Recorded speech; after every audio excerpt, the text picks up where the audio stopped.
حقیقت یہ ہے کہ اس کے نام کے علاوہ کام، اس کی مقبولیت، اس کے اثرات، اس کے تعلقات اور ساتھ ساتھ اس کا پہنچ ہم اور آپ نہیں جانتے۔ انہی اولادوں میں سے سرزمین شہریہ کے انہی اولادوں میں سے ایک نام حضرت مفتی خالد انور صاحب دعوت برکاتہ عالیہ کہتے، جس کو دنیا ایڈیٹر ہند کے نام سے جانتی ہے، جس کو دنیا جمعیت علماء کے رکن کے اعتبار سے جانتی ہے، جس کو دنیا ایک قلمکار کی حیثیت سے جانتی ہے، جس کو دنیا ایک قلمکار ہی نہیں بلکہ ایک نقاد اور قلمکار کی حیثیت سے جانتی ہے۔ اللہ نے اس کے قلم میں وہ طاقت دیا، اللہ نے اس کے تحریر میں وہ تاثیر دی کہ آج بڑے بڑے علماء، اہل علم، دانشور ان کی تحریروں کو پڑھتے ہیں اور پڑھ کر کے سوچتے ہیں کہ یہ چھوٹا سا پودا، ایک چھوٹا سا خالق اللہ نے وہ دیا کہ خالق انور کو چمکا دیا۔ دوستو آج کے سامنے بہت ہی مختصر انداز میں وہی مفتی عبدالخالق صاحب دعوت برکاتہ عالیہ کو میں اس شعر کے ساتھ ادا کرنا چاہتا ہوں کہ اہل محفل منتظر ہے دیر سے عالی وقار، اہل محفل منتظر ہے دیر سے عالی وقار، سب تو آ چکے ہیں بس تیرے آنے کا ہے انتظار۔ آپ آئے ہیں سرزمین شہریہ کے لوگوں کو کہنا چاہیے کہ اولاد کے تحت آپ آئے ہیں اپنے گھر میں، یہ خدا کی قدرت ہے۔ آپ آئے ہیں اپنے گھر میں، میں یہ نہیں کہہ رہا ہوں آپ آئے ہیں ہمارے گھر میں، خود اپنے گھر میں آپ آئے ہیں اپنے گھر میں، یہ خدا کی قدرت ہے۔ اور ساتھ ساتھ ہم کبھی اپنے گھر کو اور کبھی اپنے مقام کو دیکھتے ہیں۔ دوستو وہ ہے زیوتار شخصیت آپ کے سامنے۔ دوستو میں آپ کو یہ بات بتاؤں کہ آپ نے جن اشتہارات میں نام سنا ہے تقریباً تمام علماء کرام آپ کی سرزمین شہریہ میں قدم رکھ کیا فرما چکے ہیں۔ تمام کے تمام علماء موجود ہیں، ان میں ایک دو علماء اور بھی ہیں جس کا نام آپ نے دوسرے پکاری دوسرے درسوں میں سنا ہوگا۔ ان سے میری مراد سجادہ نشین حضرت شیخ مولانا امام الدین صاحب نور اللہ برکتہ کے صاحبزادہ حضرت مفتی صلاح الدین صاحب دعوت برکاتہ کی تشریف فرمائے۔ اس کے علاوہ ہمارے علاقے کے صوفی زمان حضرت مفتی نور افضال صاحب دعوت برکاتہ کی تشریف فرمائے۔ اور اس کے علاوہ ہمارے علاقے کے قطب الاقطاب حضرت مولانا انوار حضرت مولانا عابد انور صاحب دعوت برکاتہ کی تشریف فرما ہے۔ اس کے علاوہ ہمارے بیچ بہت دور سے مہمان خصوصی تشریف فرما قاضی گزار عنایت شریعہ کے قاضی حضرت مفتی سہراب انور صاحب دعوت برکاتہ کی تشریف فرما ہے۔ میں اس اعلان کے ساتھ وہ تمام حضرات جو ادھر ادھر منتشر ہیں، سڑکوں پر گھوم رہے ہیں، پان کھا رہے ہیں، چبا رہے ہیں، چائے کھا رہے ہیں، پی رہے ہیں، دوست احباب کے گفتگو اپنے قیمتی وقت کو ضائع کر رہے ہیں، میں ان سے معتبرانہ گزارش کرنا چاہتا ہوں کہ الوقت اسمان میرے صاحب وقت بہت قیمتی ہے، آپ اپنے وقت کو ضائع نہیں کریں، بہت جلد جلسہ کا تشریف لائیں، علماء کرام آ چکے ہیں، ان کی حقانی بیانات آپ کے سامنے ہونے والی ہے، بس دیر آپ ہی ہے، دوستوں زیادہ دیر آپ کو مشکل رہتے ہوئے میں حضرت مفتی صاحب کو مدعو کرتا ہوں کہ جلوہ فروغ ہو کر ہم سب کے دل میں جو تشنگی جیب آتی ہے اس کو تشنہ لگتا ہے۔ حضرات ایک منٹ میں ختم کر دیتا ہوں۔ بھائی ببلو گاڑی والا دفترہ نے 100 روپے انتظار کیا ہے، اللہ جزائے خیر عطا فرمائے۔ عین الدین صاحب شہریہ 100 روپے، رہنما بیگم 50 روپے، ایک صاحب خیر 10 روپے، بھائی کریم الدین صاحب بین ٹولہ 500 روپے، دلاور حسین بلیامنی 100 روپے، صغیر الدین کے والدین کے لیے 100 روپے، ایک صاحب خیر 50 روپے، بھائی زاہد صاحب چنامنی 50 روپے، ایک صاحب خیر نے اور بھی 50 روپے دیے ہیں۔ اللہ ان تمام کے تمام کو جزائے خیر عطا فرمائے۔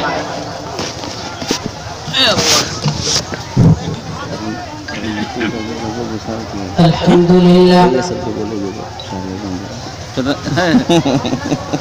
الحمدللہ الذی لم یزل عالما قدیرا حیا قیوما سمیعا بصیرا ونشهد ان لا اله الا الله وحده لا شريك له ونشهد أن محمدا عبده ورسوله أعوذ بالله من الشيطان الرجيم بسم الله الرحمن الرحيم إن الذين قالوا ربنا الله ثم استقاموا تتنزل عليهم الملائكة ألا تخافوا ولا تحزنوا وابشروا بالجنة التي كنتم توعدون صدق الله المولانا العظيم. جس میں نہ ہو انقلاب موت ہے وہ زندگی، جس میں نہ ہو انقلاب موت ہے وہ زندگی، راہ امم کی حیات کشمکش انقلاب.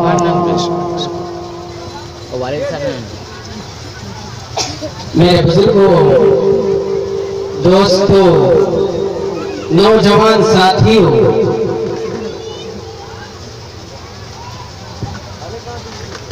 وقت بہت زیادہ نہیں ہے، لمبی چوڑی باتیں بھی عرض نہیں کرنی ہے، اور یہ موقع اور محل بھی نہیں ہے.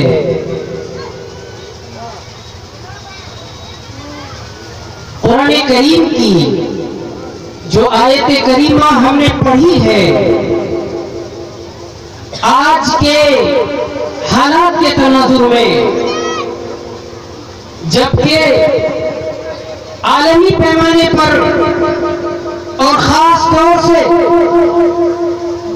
ہندوستانی مسلمانوں پر جو عرص حیات تنگ کرنے کی کوششیں کی جا رہی ہے، ایسا لگتا ہے کہ اللہ تبارک و تعالی آج امت مسلمہ سے خطاب کر رہے ہیں. آج کے ہندوستانی مسلمانوں کو اس آیت کریمہ کے ذریعے سے انہیں بتلاتی ہے کہ تمہیں کیا کرنا ہے. اللہ تبارک و تعالیٰ کہتے ہیں ان الذین قالوا ربنا اللہ، جس نے یہ کہہ دیا کہ ہمارا پروردگار اللہ ہے، ہمارا خالق اللہ ہے، ہمارا مالک اللہ ہے، ہم سب کا پیدا کرنے والا اللہ ہے، عبادت و پرستش کے لائق اللہ ہے. جس نے ایسا کہہ دیا، اب اس کی ذمہ داری یہ ہے کہ پوری مضبوطی سے قائم رہے، پوری مضبوطی سے اس پر جم جائے. حالات آئے، مسائل آئے، طوفان آئے، آندھیاں چلے، حکومتی سطح پر اقتدار کے نشے میں کچھ لوگ چاہیں کہ مسلمان ٹوٹ جائیں، مگر ایسے موڑ پر اس کی ذمہ داری یہ ہے کہ مسلمان اپنے اسلام پر پوری مضبوطی سے قائم رہے. اور جب پوری مضبوطی سے قائم رہے گا، اللہ اعلان کرتے ہیں تتنزل علیہم الملائکہ، اس پر فرشتے اتریں گے، اللہ کی مدد آئے گی. یہ ملک ہمارا ہے، یہ دیش ہمارا ہے. ہم نے 750 سال تک اس ملک پر حکومت کی ہے، اس ملک کو سینچا ہے، فرمان چڑھایا ہے. اور ایک وقت وہ آیا جب انگریز اس ملک پر قبضہ کر لیا، اس ملک کے تخت و تاج اور سیاہ و سفید پر قابض ہو گیا. وہ ہم ہی تھے کہ جس نے آگے بڑھ کر انگریز جیسی طاقتوں کا مقابلہ کیا. آج جو لوگ ہمیں ڈرا رہے ہیں وہ اس بات کو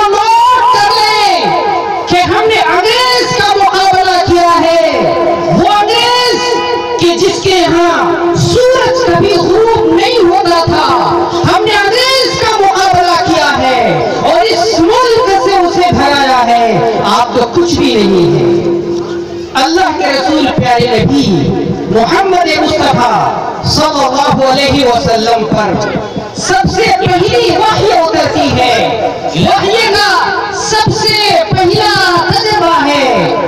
اللہ کے رسول گھبرا جاتے ہیں، پریشان ہو جاتے ہیں، اپنی بیوی حضرت خدیجہ کے پاس دوڑے دوڑے آتے ہیں۔ حضرت خدیجہ رضی اللہ تعالی عنہا آپ کی پیاری بیوی اللہ کے رسول کو ساتھ لیتی ہے، ورقہ ابن نوفل کے پاس لے کر کے آتی ہے، سارا واقعہ بتلاتی ہے، سارا واقعہ سناتی ہے۔ ورقہ ابن نوفل جو جواب دیتا ہے، ہم مسلمانوں کو یاد کرنے کی ضرورت ہے اور اس پر غور و فکر کرنے کی ضرورت ہے اور پھر پوری دنیا تک یہ بات پہنچانے کی ضرورت ہے۔ ورقہ ابن نوفل اللہ کے رسول پیارے نبی محمد مصطفیٰ صلی اللہ علیہ وسلم جب نبی کا ذکر آئے تو کم سے کم کہیے صلی اللہ علیہ وسلم، آواز تو آئی کم سے کم، زور سے کہیے صلی اللہ علیہ وسلم، تاکہ لگے آج کے حالات کے تناظر میں کہ آپ کتنے بیدار ہیں۔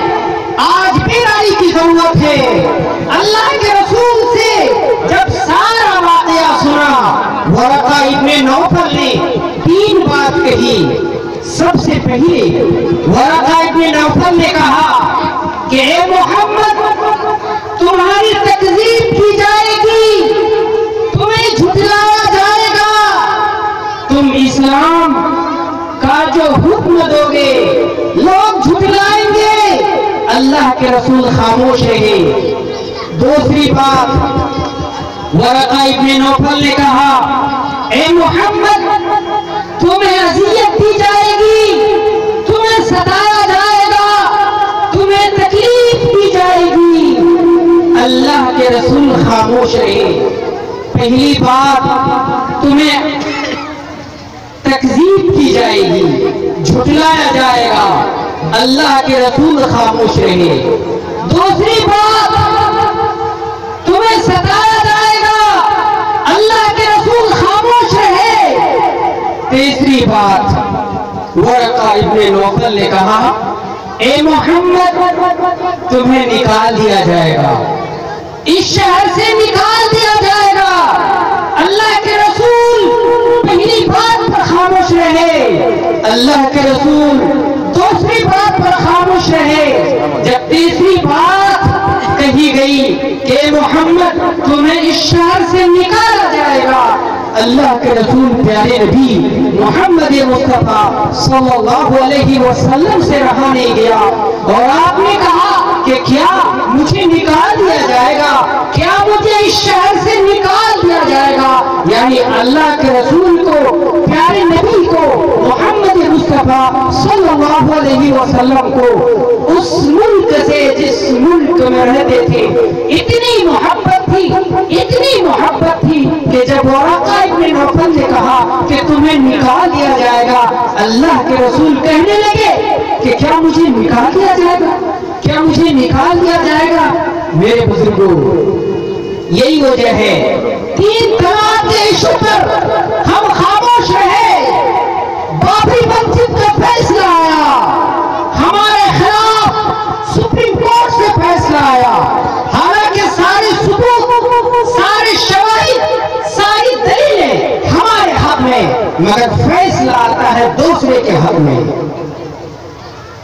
کیا آپ کو معلوم ہے سپریم کورٹ کے جج نے جو فیصلہ لکھا، اس فیصلہ میں نوٹ کے طور پر بڑے واضح انداز میں لکھا کہ بابری مسجد مندر توڑ کر نہیں بنائی گئی تھی۔ سپریم کورٹ کے جج نے یہ فیصلہ دیا، ہمیں معلوم ہونا چاہیے، یہ فیصلہ دیا کہ مندر توڑ کر مسجد نہیں بنائی گئی تھی۔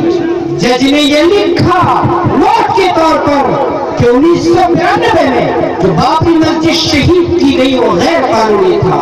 سپریم کورٹ کے جج نے یہ لکھا کہ 1949 کی رات تک عشاء کی نماز باجماعت اذان کے ساتھ نماز ہوتی رہی. اس کے بعد غیر قانونی طریقے سے وہاں مورتی رکھی گئی. یعنی توڑنا غلط، مورتی رکھنا غلط، مندر توڑ کر نہیں بنائی گئی، مگر اس کے باوجود فیصلہ دوسرے کے حق میں دیا. مگر مسلمان خاموش رہے. مگر جب شریعت بل کا معاملہ پیش آیا، شریعت بل کا مسئلہ پیش آیا اور پھر صدر جمہوریہ کے دستخط سے اسے قانون کی شکل میں پاس کر دیا CAA کے ذریعے سے، تو مسلمان خاموش نہیں رہا. بلکہ مسلمان نہیں، اس ملک کی اکثریت خاموش نہیں ہے. اور آپ دیکھیے آج یہ ٹی وی چینل والے نہ دکھا رہے ہو، لیکن سوشل میڈیا میں دیکھیے 90% سے زائد ہمارے دوسرے برادران وطن کے لوگ ہمارے ساتھ احتجاج و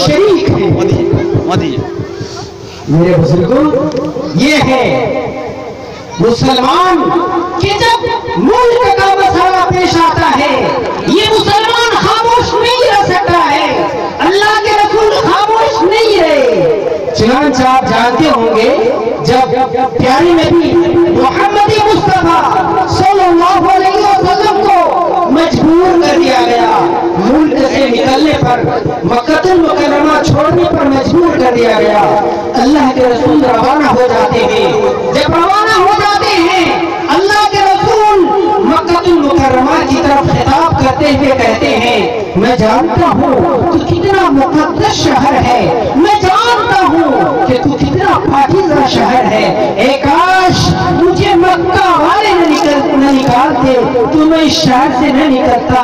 میرے بزرگوں، یہ محبت تھی اللہ کے رسول کی، پیارے نبی کی، محمد مصطفیٰ صلی اللہ علیہ وسلم کی، اپنے ملک سے محبت. میرے بزرگوں، آج کا مسلمان اسی لیے جانتا ہے، ان کا یہ ایمان ہے کہ ملک کی رکشا، ملک کی حفاظت، ملک کے سنویدھان کی حفاظت، ملک کے قانون کی حفاظت جہاں ایک فطری چیز ہے اس کا ایمانی رشتہ بھی قائم ہے. ایک مسلمان کے لیے ضروری ہے کہ مسلمان گھروں سے نکلے اس ملک کی حفاظت کے لیے، اور جو یہ سیاہ قانون پاس ہوا ہے اس کا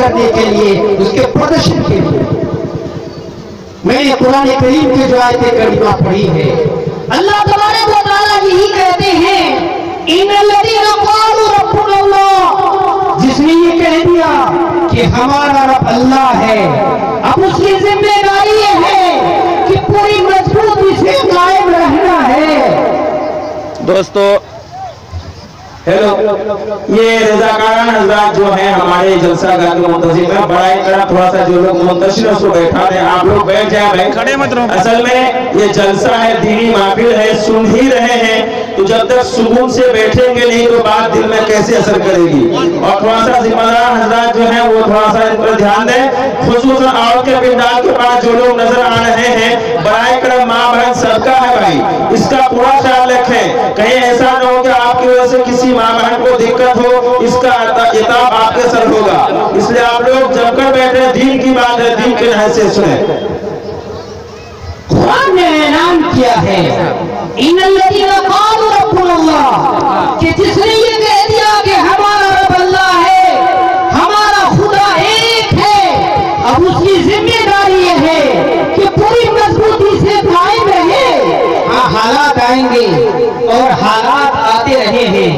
ایک صحابی رسول ہیں حضرت خباب بن حضرت رضی اللہ تعالیٰ جلیل القدر صحابی ہیں.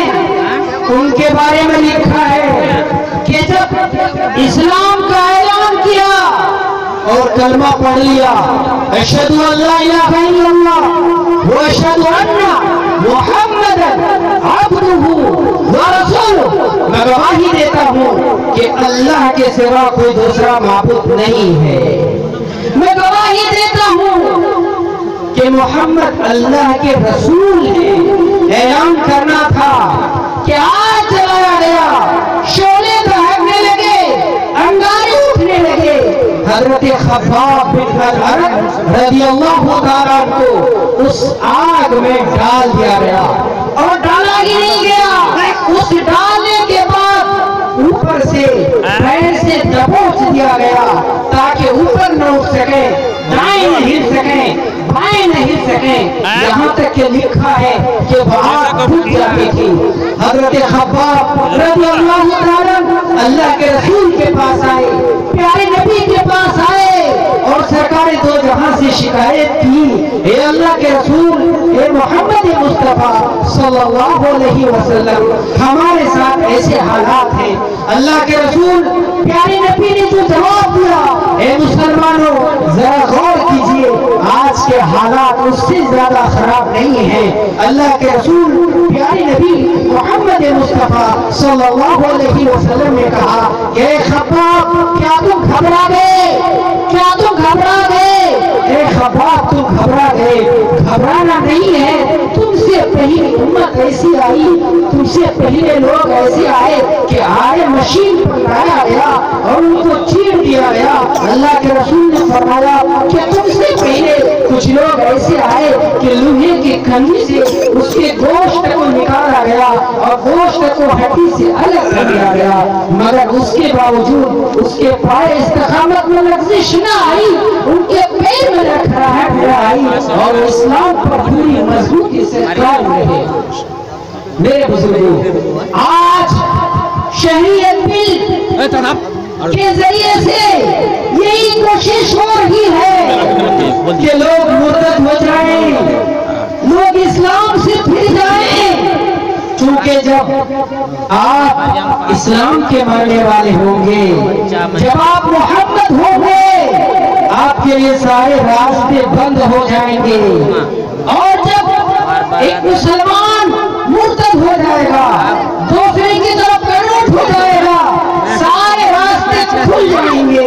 مگر یاد رکھیے، حضرت ابوبکر صدیق رضی اللہ تعالیٰ نے اعلان کیا ہے، آپ نے کہا ہے کہ دنیا کی زندگی اگر عیش کی ہو، اگر خوشی کی ہو، مگر کل قیامت میں اس کے بدلے میں جہنم مل جائے، ایسی خوشی کا کوئی اعتبار نہیں، ایسی خوشی کا کوئی اعتبار نہیں۔